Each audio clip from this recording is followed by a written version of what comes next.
Breno, e aí, de Venezuela para o Irã, eu vou começar pelo Irã, porque me parece que sempre a pior ação do Donald Trump, mas de toda maneira do imperialismo norte-americano, é sempre a próxima, né?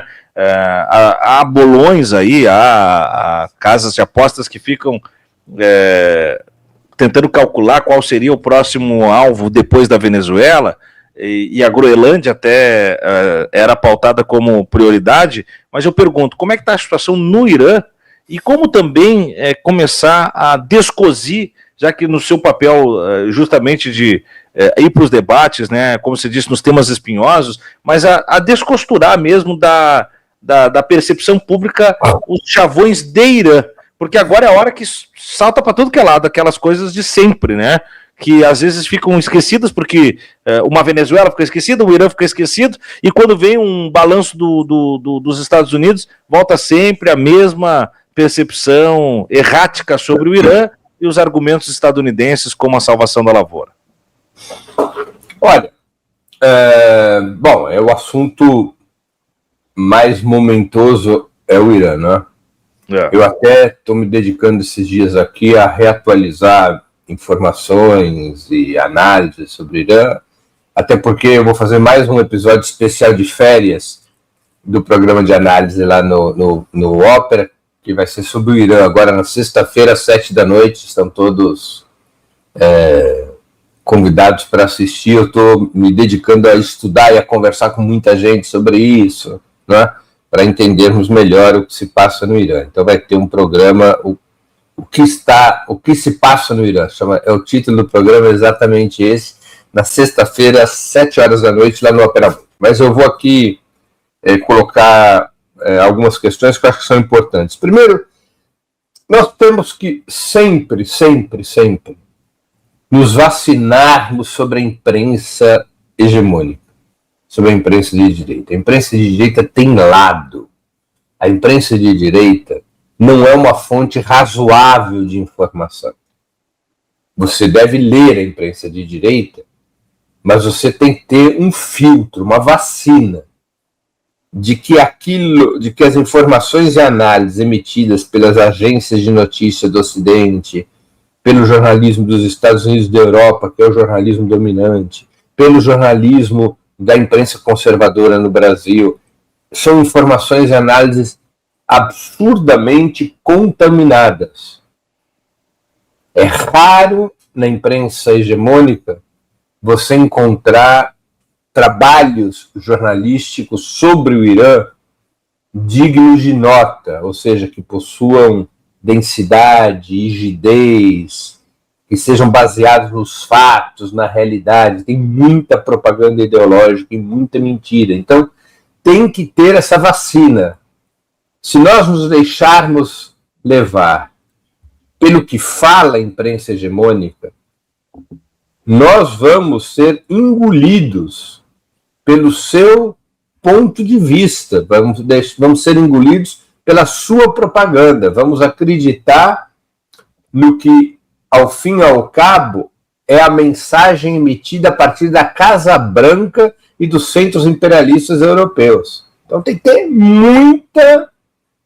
muito espírito crítico em relação ao que sai na imprensa. Essa é a primeira coisa. Segundo, nós estamos acostumados no Brasil a lidar com as experiências eurocêntricas. O que são as experiências eurocêntricas? Aquelas que nasceram na Europa. Então nós estamos acostumados a lidar com a democracia liberal. A democracia liberal nasceu na Europa. Nós estamos acostumados a lidar com o mundo ocidental. E nós somos educados a acreditar que o único mundo possível, ou o único mundo justo possível, é o do Ocidente. Tudo aquilo que vem do Oriente, nós, por instinto, já vemos com maus olhos. Já absorvemos com desconfiança. Já há um preconceito.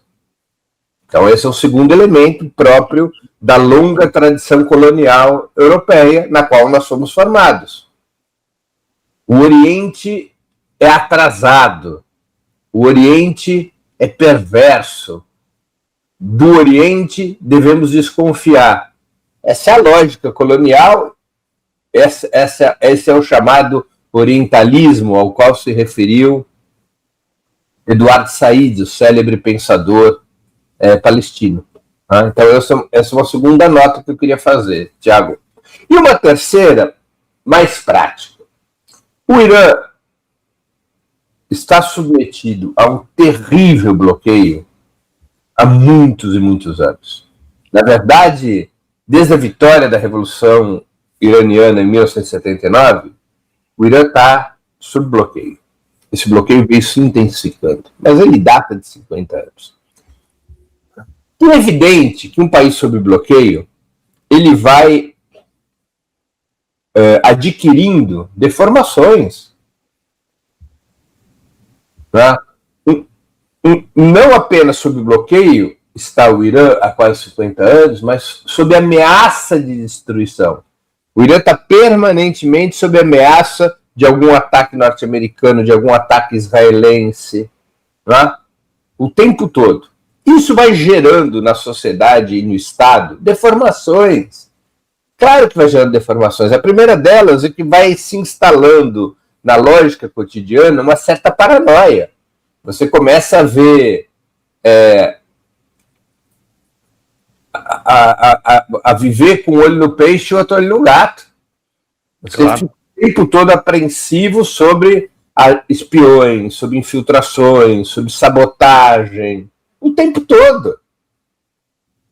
Tá? E como a obrigação primeira de uma revolução é se defender, isso às vezes, ou muitas vezes, atiça a atividade repressiva do Estado. Isso acontece historicamente, e acontece não apenas no Irã, isso aconteceu na França revolucionária do século XVIII, início do século XIX. Isso aconteceu na Revolução Gloriosa no Reino Unido, isso aconteceu nos Estados Unidos nos primeiros anos, isso acontece nos Estados Unidos ao longo de todo o século XX, no seu anticomunismo, na repressão às Panteras Negras, na repressão ao movimento dos direitos civis, na repressão aos movimentos contra a guerra do Vietnã. Isso acontece nos Estados Unidos de hoje, repressão brutal, né? Sem ter bloqueio, sem ter ameaça militar. Então, nós temos que levar em conta essa situação. O Irã obedece, o Irã apresenta um modelo de sociedade de Estado que pode ser identificado com as ideias de esquerda, com as ideias socialistas? A minha resposta é não. Embora a vida concreta do Irã mostre que eles, com todas as dificuldades, ao longo desses 50 anos, foram tratando de construir um estado de bem-estar social, foram tratando de dividir a renda petroleira do Irã, que antes era totalmente concentrada nas elites iranianas. Eles foram tentando transformar essa renda petroleira em educação pública, em universidades, em habitação, em melhores condições de vida do povo. Né? Há a construção de um estado de bem-estar social no Irã. Agora, o Irã é regido por um modelo político que é contrário às nossas tradições. Nós somos defensores, a esquerda é defensora do Estado laico, a esquerda já foi defensora do Estado ateu. Veja que era um erro, né? A União Soviética não era um Estado laico, a União Soviética era um Estado ateu, o que é diferente. Ou seja, era um Estado que condenava a religião. Embora garantisse formalmente sua liberdade, era um Estado que se empenhava na propaganda antirreligiosa e de certa maneira, na segregação da religião. Então, esse modelo baseado na religião, o Irã é um Estado teocrático. É um Estado baseado no poder de uma determinada religião, de uma determinada interpretação dessa religião. Tá? Quem governa o Irã são os mulás xiitas. A estrutura religiosa ela está acima do Estado. Embora o Irã não seja, como mostra ou tenta mostrar a imprensa de direita, uma ditadura religiosa. Há um conjunto, há uma institucionalidade nessa hegemonia da religião. Há uma separação de poderes entre o poder religioso e o poder executivo. Né?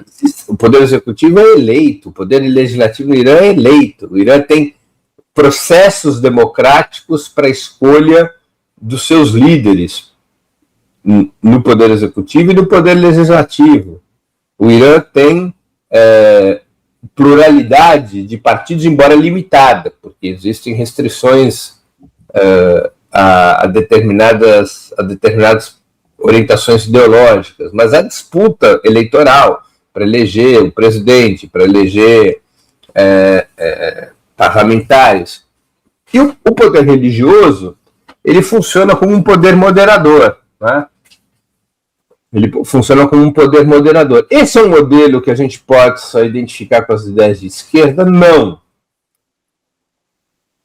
E também há um conjunto de regras diante das quais, evidentemente que nós temos que divergir, não é?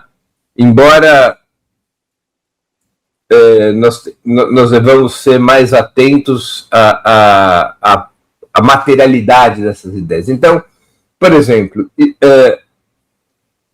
a discriminação das mulheres é um fato no Irã, de acordo com a imprensa ocidental, sim. Na vida real, não. Tem problemas, claro. Então, tem uma série de regras religiosas a respeito da vestimenta das mulheres, que agora foram, nos últimos meses, bem amenizadas. Então, a obrigação de usar o hijab, aquele lenço que cobre a cabeça. No Irã, pessoal, não se usa a burca. A burca é coisa do Afeganistão, não tem nada a ver com o Irã. O Irã não tem aquela cobertura facial que ficam só usando. Aquilo é a burca, aquela roupa toda, é a burca, não. No Irã é o hijab, aquele lenço. É obrigatório? Era obrigatório, agora foi amenizado. Já tem meses que foi amenizado. Agora, as mulheres são a maioria dos estudantes universitários, as mulheres são a maioria em várias profissões, as mulheres ocupam cargos de poder que poucos países, mais cargos de poder do que em muitos países ocidentais.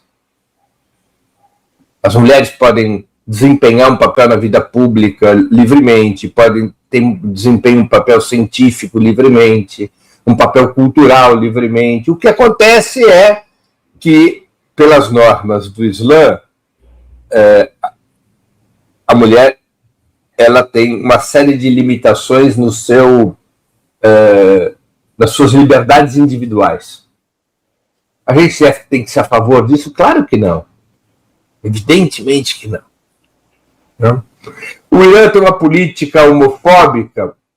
Sim, tem, de acordo com os preceitos religiosos. Por outro lado, o Irã é um dos campeões mundiais em cirurgias e acolhimento dos casos de como é que chama? Ressignificação de gênero. Isso. Ressignificação de gênero. O Irã, a religião islâmica considera absolutamente legítimo que uma pessoa que tenha nascido homem se sinta desconfortável, não sinta identidade com aquele corpo e transite para o gênero feminino e vice-versa. O Irã é um dos países que mais faz esse tipo de cirurgia. E esse assunto é tratado abertamente na sociedade iraniana sem qualquer tipo de preconceito.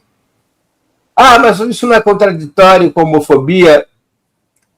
É contraditório aos nossos olhos. Aos olhos deles, não. Porque os preceitos religiosos do Islã dizem que ninguém é obrigado a viver num corpo com o qual não tem identidade. Você vê a percepção amparada, inclusive, na palavra religiosa, muito mais próxima do que se pretende para a universalização de direitos do que nós temos no Brasil. Né? Agora, é mais ou menos assim, você escolhe o que você quer ser. Estou aqui sendo bruto no meu resumo, né? Todos. É como se o Islã, segundo a compreensão dos xiitas no Irã, dissesse assim: você escolhe o que você quer ser. Se você quiser ser homem, você é homem. Se você quiser ser mulher, você é mulher. Mas se você escolher ser homem, você tem que obedecer aos paradigmas do que é ser homem. E a mesma coisa se relacionar com mulher. A mesma coisa se você decidir ser mulher. Né? Então, aos nossos olhos, uma contradição. Mas, veja, como é mais sofisticada a coisa do que a imprensa ocidental apresenta.